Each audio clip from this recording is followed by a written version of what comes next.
ಇಸ್ಲಾಂ ಅನ್ನ ತೊರೆದ X Muslim Oscar Ali ಯಾರು? Oscar Ali ಇಸ್ಲಾಂ ಅನ್ನ ತೊರೆಯೋದಕ್ಕೆ ಕಾರಣ ಏನು?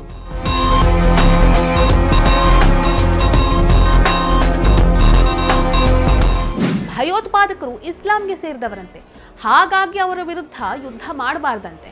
ಇಸ್ಲಾಂ ಅನ್ನ ತೊರೆದದ್ದಕ್ಕಾಗಿ ಅಸ್ಕರ್ ಅಲಿಯ ಕುಟುಂಬಸ್ಥರೇ ಆತನನ್ನ ಕಿಡ್ನಾಪ್ ಮಾಡಿದ್ರು. ಇದೇ ಅಲ್ವಾ ಹಿಂದೂ ಧರ್ಮಕ್ಕೂ ಮತ್ತು ಇಸ್ಲಾಂಗೂ ಇರುವಂತಹ ವ್ಯತ್ಯಾಸ?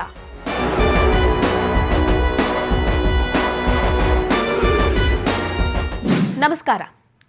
ಕೋಗಿಲು ಘಟನೆ ಆಯಿತು. ಈ ಬಗ್ಗೆ ನಿಮಗೆಲ್ಲರಿಗೂ ಗೊತ್ತೇ ಇದೆ. ಕೋಗಿಲುನಲ್ಲಿ ಮುಸ್ಲಿಮರ ಮನೆ ನಾಶ ಆಯಿತು, ಮುಸ್ಲಿಮರ ಜೀವನ ನಾಶ ಆಯಿತು ಅಂತ ಹೇಳಿ ಪಾಕಿಸ್ತಾನ ಮಾತನಾಡೋದಕ್ಕೆ ಶುರು ಮಾಡಿಬಿಟ್ಟಿದೆ. ಅಲ್ಲ, ಇಲ್ಲೇನೋ ಆದ್ರೆ ಪಾಕಿಸ್ತಾನ ಯಾಕೆ ಮಾತನಾಡಬೇಕು?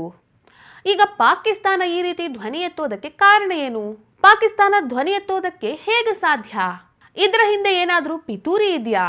ಯಾಕೆ ಈ ರೀತಿ ಸಂಶಯ ಬರುತ್ತೆ ಅಂದ್ರೆ, ಪಾಕಿಸ್ತಾನದ ಪರವಾಗಿ ಭಾರತದಲ್ಲಿ ಕೆಲವರು ಸ್ಲೀಪರ್ ಸೆಲ್ಗಳ ಹಾಗೆ ಕೆಲಸ ಮಾಡ್ತಾ ಇದ್ದಾರೆ ಅನ್ನುವಂತಹ ಚರ್ಚೆಗಳು ನಡೀತಾ ಇದೆ. ಈ ಚರ್ಚೆಗಳಿಗೆ ಅನೇಕ ಪುರಾವೆಗಳಿವೆ. ಈ ಘಟನೆಗೆ ಇನ್ನೊಂದು ಪುರಾವೆ ಏನಂದ್ರೆ, ಕೇರಳದ ಒಬ್ಬ ಎಕ್ಸ್ ಮುಸ್ಲಿಂ ಯುವಕ ಒಂದು ವಿಡಿಯೋವನ್ನ ಮಾಡಿದ್ದ. ಅದು 2 ವರ್ಷದ ಹಿಂದೆ ಮಾಡಿರುವಂತಹ ವಿಡಿಯೋ. ಆ ವಿಡಿಯೋ ಈಗ ವೈರಲ್ ಆಗ್ತಾ ಇದೆ.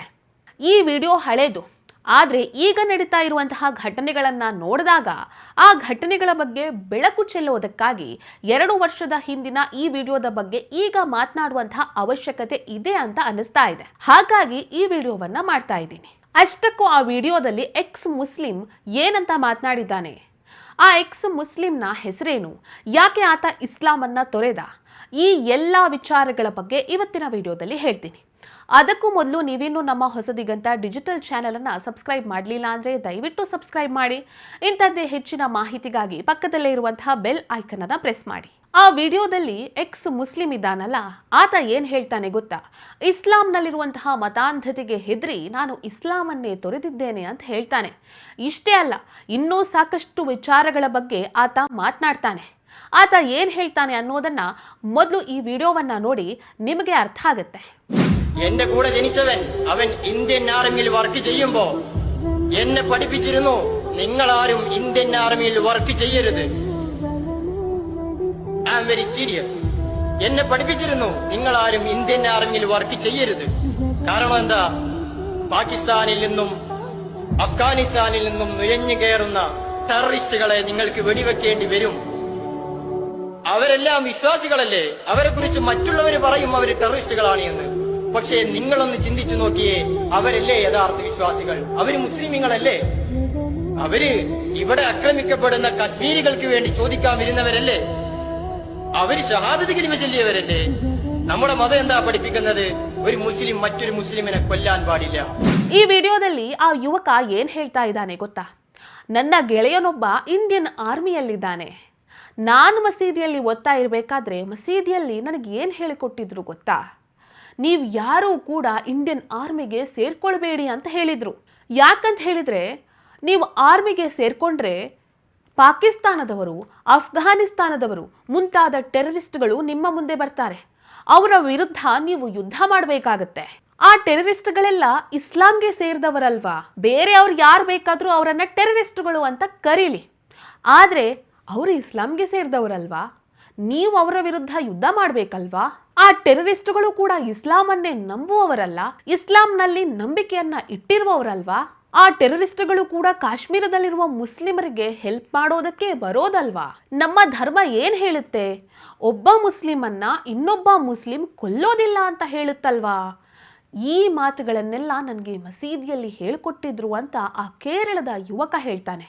ಅಂದಹಾಗೆ ಇಷ್ಟೆಲ್ಲ ಮಾತನಾಡಿರುವಂತಹ ಯುವಕನ ಹೆಸರು ಅಸ್ಕರ್ ಅಲಿ ಅಂತ ಹೇಳಿ. ನಿಮ್ಗೀಗ ಆಶ್ಚರ್ಯ ಆಗ್ತಾ ಇರ್ಬೇಕಲ್ವಾ? ಯಾಕೆ ಈ ಅಸ್ಕರ್ ಅಲಿ ಅನ್ನುವಂತಹ ಒಬ್ಬ ಮುಸ್ಲಿಂ ಯುವಕ ಇಸ್ಲಾಮನ್ನೇ ತೊರೆದ? ಈಗ ಯಾಕೆ ಇಸ್ಲಾಂನ ವಿರುದ್ಧವಾಗಿ ಮಾತನಾಡ್ತಾ ಇದ್ದಾನೆ? ಅವನಿಗೆ ಮಸೀದಿಯಲ್ಲಿ ಏನೆಲ್ಲ ಹೇಳಿಕೊಟ್ಟಿದ್ರು ಅದನ್ನೆಲ್ಲ ಈಗ ಎಲ್ಲರ ಮುಂದೆ ಬಂದ್ಬಿಟ್ಟು ಅವನು ಯಾಕೆ ಹೇಳ್ತಾ ಇದ್ದಾನೆ? ಈ ವಿಚಾರದ ಬಗ್ಗೆ ಹೇಳ್ತೀನಿ. ಅಸ್ಕರ್ ಅಲಿ ಕೇರಳದ ಕಣ್ಣೂರು ಮೂಲದ ಒಬ್ಬ ಯುವಕ. ಇಸ್ಲಾಂ ಅನ್ನ ತೊರೆದು ಎಕ್ಸ್ ಮುಸ್ಲಿಂ ಚಳುವಳಿಯಲ್ಲಿ ಭಾಗವಹಿಸಿದ ನಂತರ ಇಡೀ ಭಾರತದಲ್ಲಿ ಈತ ಈಗ ಚಿರಪರಿಚಿತ. ಈ ಅಸ್ಕರ್ ಅಲಿ ಶಿಕ್ಷಣದ ಜೊತೆಗೆ ಇಸ್ಲಾಂ ಧರ್ಮದ ಬಗ್ಗೆ ಹೆಚ್ಚಾಗಿ ತಿಳ್ಕೊಳ್ಳೋದಕ್ಕಾಗಿ ಹುದಾವಿ ಅನ್ನುವಂತಹ ಧಾರ್ಮಿಕ ಶಿಕ್ಷಣದ ಒಂದು ಕೋರ್ಸ್ ಅನ್ನ ಕೂಡ ಪಡ್ಕೊಳ್ತಾನೆ. ಅಂದ್ರೆ ಧಾರ್ಮಿಕ ವಿದ್ವಾಂಸನಾಗೋದಕ್ಕೆ ಎಲ್ಲಾ ರೀತಿಯ ತರಬೇತಿಯನ್ನ ಅಸ್ಕರ್ ಅಲಿ ಪಡೆದಿರ್ತಾನೆ. ಧಾರ್ಮಿಕ ಶಿಕ್ಷಣದ ಬಗ್ಗೆ ಕೋರ್ಸ್ ಅನ್ನ ಮಾಡಿದಂತಹ ಒಬ್ಬ ಯುವಕ ಯಾಕಾಗಿ ಇಸ್ಲಾಮನ್ನ ತೊರೆದ? ಯಾಕಂದ್ರೆ ಧರ್ಮದ ಬಗ್ಗೆ ಹೆಚ್ಚು ಹೆಚ್ಚು ಓದ್ತಾ ಹೋದ ಹಾಗೆ ಆತನಿಗೆ ಕೆಲವೊಂದಿಷ್ಟು ಸಂಶಯಗಳು, ಪ್ರಶ್ನೆಗಳು ಬರುವುದಕ್ಕೆ ಪ್ರಾರಂಭ ಆಯಿತು. ವೈಜ್ಞಾನಿಕವಾಗಿ ನೋಡಿದ್ರೆ ಈ ವಿಚಾರಗಳೆಲ್ಲ ಬೇರೆ ರೀತಿಯ ಇದೆಯಲ್ವಾ, ನಮ್ಮ ಧರ್ಮದಲ್ಲಿ ನೋಡಿದ್ರೆ ಈ ರೀತಿ ಹೇಳ್ತಾ ಇದ್ದಾರಲ್ವಾ ಅನ್ನುವಂತಹ ಪ್ರಶ್ನೆಗಳು ಆತನನ್ನ ಕಾಡುವುದಕ್ಕೆ ಪ್ರಾರಂಭ ಆಯಿತು. ಆತ ಇಸ್ಲಾಮನ್ನ ಯಾಕೆ ತೊರಿತಾನೆ ಅಂದ್ರೆ ಆತನಿಗೆ ತನ್ನ ಧರ್ಮದಲ್ಲಿರುವಂತಹ ಕೆಲವು ಕಟ್ಟುನಿಟ್ಟಿನ ನಿಯಮಗಳು ತನ್ನ ವೈಯಕ್ತಿಕ ಬೆಳವಣಿಗೆಗೆ, ತನ್ನ ಪರ್ಸನಲ್ ಗ್ರೋತ್ಗೆ ಅಡ್ಡಿಯಾಗುತ್ತೆ ಅಂತ ಆತ ಭಾವಿಸ್ತಾನೆ. ಇಸ್ಲಾಂನಲ್ಲಿ ಮಹಿಳೆಯರ ಬಗ್ಗೆ ಇರುವಂತಹ ಕೆಲವೊಂದಿಷ್ಟು ನಿಲುವುಗಳು ಆತನಿಗೆ ಸರಿ ಕಾಣೋದಿಲ್ಲ. ಯಾಕಂದ್ರೆ ಆತ ಧರ್ಮದ ಬಗ್ಗೆ ಕಲಿತಾ ಕಲಿತಾ ಈಚೆಯಿಂದ ಆತ ಎಜುಕೇಟೆಡ್ ಕೂಡ ಆಗಿರ್ತಾನೆ. ಸೊ ಧರ್ಮದಲ್ಲಿರುವಂತಹ ಕೆಲವೊಂದಿಷ್ಟು ತಾರತಮ್ಯಗಳ ಬಗ್ಗೆ, ಯಾಕೆ ಮಹಿಳೆಯರಿಗೆ ದೌರ್ಜನ್ಯ ಮಾಡ್ತೀರಾ, ಯಾಕೆ ಮಹಿಳೆಯರನ್ನ ಈ ರೀತಿ ಟ್ರೀಟ್ ಮಾಡ್ತೀರಾ ಅನ್ನುವಂತಹ ಪ್ರಶ್ನೆಗಳನ್ನ ಎತ್ತೋದಕ್ಕೂ ಆತ ಪ್ರಾರಂಭ ಮಾಡ್ತಾನೆ. ಮುಸ್ಲಿಂ ಮಹಿಳೆಯರಿಗೆ ಪಿತ್ರಾರ್ಜಿತ ಆಸ್ತಿಯಲ್ಲಿ ಹಕ್ಕಿಲ್ಲದೆ ಇರುವಂಥದ್ದು, ತ್ರಿವಳಿ ತಲಾಕ್ನಂತಹ ಕೆಲವೊಂದಿಷ್ಟು ಕೆಟ್ಟ ಕಟ್ಟುಪಾಡುಗಳು, ಇದನ್ನೆಲ್ಲ ನೋಡಿ ಆತ ಪ್ರಶ್ನಿಸೋದಕ್ಕೆ ಪ್ರಾರಂಭ ಮಾಡ್ತಾನೆ.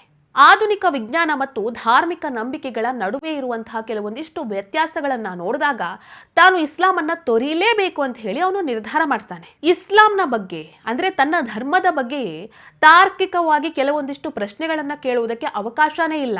ನಾನು ಪ್ರಶ್ನೆಯನ್ನ ಕೇಳಿದ್ರು ಅವರು ಸರಿಯಾದ ಉತ್ತರವನ್ನೇ ನೀಡೋದಿಲ್ಲ ಅಂತ ತಿಳಿದಾಗ ಆತ ಕೊನೆಯದಾಗಿ ಇಸ್ಲಾಮನ್ನ ತೊರಿತಾನೆ. ಅದು ಕೂಡ ಯಾರದೋ ಬಲವಂತಕ್ಕೆ ಆತ ಇಸ್ಲಾಮನ್ನ ತೊರೆದಿದ್ದಲ್ಲ. ಇಸ್ಲಾಮನ್ನ ತೊರೆದ ಮೇಲೆ ತನ್ನ ಧರ್ಮದಲ್ಲಿರುವಂತಹ ಕೆಲವೊಂದಿಷ್ಟು ಹುಳುಕುಗಳ ಬಗ್ಗೆ ಆತ ಮಾತನಾಡೋದಕ್ಕೆ ಪ್ರಾರಂಭ ಮಾಡ್ತಾನೆ, ಭಾಷಣ ಮಾಡ್ತಾನೆ. ತನ್ನದೇ ಧರ್ಮದಲ್ಲಿರುವಂತಹ ಕೆಲವರಿಗೆ ಬುದ್ಧಿವಾದಗಳನ್ನ ಹೇಳೋದಕ್ಕೆ ಪ್ರಾರಂಭ ಮಾಡ್ತಾನೆ. ಇದೆಲ್ಲ ಅದೇ ಧರ್ಮದಲ್ಲಿರುವಂತಹ ಕೆಲವರ ಕೆಂಗಣ್ಣಿಗೆ ಗುರಿಯಾಗ್ತಾನೆ. 2022ರಲ್ಲಿ ಒಂದು ಪ್ರೋಗ್ರಾಮ್ ಇರುತ್ತೆ. ಆ ಪ್ರೋಗ್ರಾಂನಲ್ಲಿ ಅಸ್ಕರ್ ಅಲಿ ನನ್ನ ಧಾರ್ಮಿಕ ಪಯಣ ಅನ್ನುವಂತಹ ವಿಚಾರದ ಬಗ್ಗೆ ಮಾತನಾಡಬೇಕಾಗಿರುತ್ತೆ. ಹಾಗಾಗಿ ಈತ ಆ ಕಾರ್ಯಕ್ರಮಕ್ಕೆ ಹೋಗ್ತಾ ಇರ್ತಾನೆ.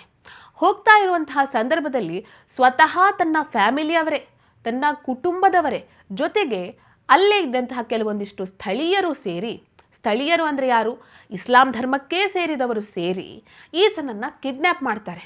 ಕಿಡ್ನ್ಯಾಪ್ ಮಾಡ್ತಾ ಇರಬೇಕಾದ್ರೆ ಅಲ್ಲೇ ಇದ್ದಂತಹ ಸ್ಥಳೀಯರು ನೋಡಿ ಪೊಲೀಸರಿಗೆ ಕಂಪ್ಲೇಂಟ್ ಅನ್ನ ಮಾಡಿದಾಗ ಸಮಯಕ್ಕೆ ಸರಿಯಾಗಿ ಹೋದಂತಹ ಪೊಲೀಸರು ಈತನನ್ನ ಕಿಡ್ನ್ಯಾಪರ್ಸ್ ಕೈಯಿಂದ ಬಿಡಿಸ್ಕೊಂಡು ಬರ್ತಾರೆ. ಕೊನೆಗೀತ ತನ್ನದೇ ಕುಟುಂಬದವರ ವಿರುದ್ಧ ಕಂಪ್ಲೇಂಟ್ ಅನ್ನ ಕೂಡ ಮಾಡ್ತಾನೆ. ಕೋರ್ಟ್ನಲ್ಲಿ ಅಸ್ಕರ್ ಅಲಿ, ನಾನು ನನ್ನ ಸ್ವಂತ ಇಚ್ಛೆಯಿಂದ ಇಸ್ಲಾಮನ್ನ ತೊರೆದಿದ್ದೇನೆ, ನನಗೆ ಯಾರೂ ಬಲವಂತ ಮಾಡಲಿಲ್ಲ, ನಾನು ಯಾರದೇ ಒತ್ತಡಕ್ಕೂ ಮಣಿಯಲಿಲ್ಲ, ನನ್ನ ಇಷ್ಟದಿಂದ ನಾನು ಇಸ್ಲಾಮನ್ನ ತೊರೆದಿದ್ದೇನೆ ಅನ್ನುವಂಥ ಹೇಳಿಕೆಯನ್ನ ನೀಡ್ತಾನೆ. ಈಗ Oscar Ali X Muslims of Kerala ಅನ್ನುವಂಥ ಒಂದು ಸಂಘಟನೆಯಲ್ಲಿ ತೊಡಗಿಸಿಕೊಂಡಿದ್ದಾನೆ. ಸಾರ್ವಜನಿಕ ವೇದಿಕೆಗಳಲ್ಲಿ ತರ್ಕ, ವಿಜ್ಞಾನ ಮತ್ತು ಮಾನವತಾವಾದದ ಬಗ್ಗೆ ಮಾತಾಡ್ತಾನೆ. ಸೊ ನೋಡಿದ್ರಲ್ವಾ, ಇದೇ ಇಸ್ಲಾಂಗೂ ಮತ್ತು ಹಿಂದೂ ಧರ್ಮಕ್ಕೂ ಇರುವಂತಹ ವ್ಯತ್ಯಾಸ.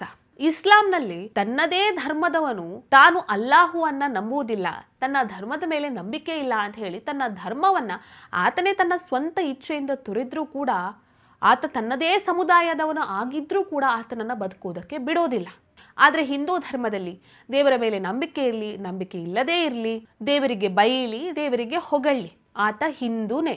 ದೇವರೇ ಇಲ್ಲ ಅಂತ ಹೇಳಿದಂತಹ ಚಾರ್ವಾಕನಿಗೂ ಕೂಡ ದೇಗುಲವನ್ನ ನಿರ್ಮಿಸಿದಂತಹ ಪರಂಪರೆ ಯಾವುದು ಅಂತ ಹೇಳಿದ್ರೆ ಅದು ಹಿಂದೂ ಧರ್ಮದ್ದು. ಸೊ ಸದಾ ಹಿಂದೂ ಧರ್ಮದ ಬಗ್ಗೆ ಬೇಕಾಬಿಟ್ಟಿಯಾಗಿ ನಾಲಿಗೆ ಹರಿಬಿಡುವಂಥವರು, ಹಿಂದೂ ಧರ್ಮ ಅಂದ್ರೆ ದಬ್ಬಾಳಿಕೆ ಅಂತ ಏನೇನೋ ಹೇಳುವಂತಹ ಕೆಲವೊಂದಿಷ್ಟು ಪ್ರಗತಿಪರರೆಲ್ಲ ಅಸ್ಕರ್ ಅಲಿಯ ಕಥೆಯನ್ನ ಕೇಳಬೇಕು. ಇದನ್ನ ಕೇಳಿ ಆದ್ರೂ ಇನ್ನಾದ್ರೂ ಎಚ್ಚೆತ್ಕೊಳ್ಬೇಕಾಗಿದೆ.